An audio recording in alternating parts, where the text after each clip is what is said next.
চুয়াডাঙ্গায় হেলমেটবিহীন ও বেপরোয়া মোটরসাইকেল চালানো রোধে টাস্কফোর্সের অভিযান শুরু হয়েছে। সকালে 4 দিনব্যাপী এই কার্যক্রম শুরু করেন জেলা প্রশাসক কিসিঞ্জার চাকমা এবং police super RM Foyzur Rahman.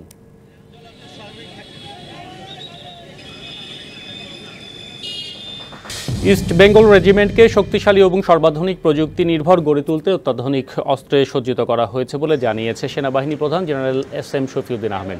দুপুরে চট্টগ্রাম সেনানিবাসে কর্নেল অব দি রেজিমেন্ট এবং কর্নেল কমান্ড্যান্টের বিদায় কুচকাওয়াজ অনুষ্ঠানে কথা বলেছেন তিনি।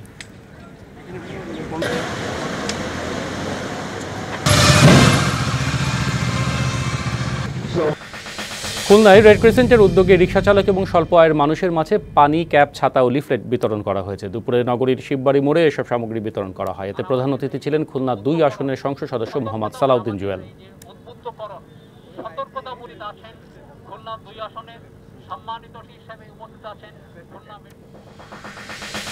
শরীয়তপুরে বাবা দিবস উপলক্ষে এক বাবাকে মালামাল সহ একটি দোকান উপহার দেওয়া হয়েছে। সকাল 10:30টার দিকে ইয়ামাহা রাইডার্স ক্লাবের পক্ষ থেকে শরীয়তপুর পৌরসভার শান্তিনগর এলাকায় আবুল কাশেম নামে সহায়হীন ওই বাবাকে এই উপহার দেওয়া হয়।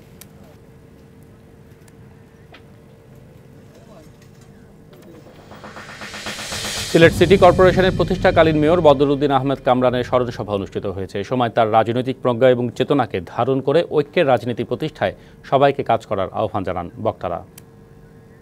নগদের কাছে সব গ্রাহকই প্রিয়, তাই তো সারা দেশে ক্যাশ আউট চার্জ সবচেয়ে কম।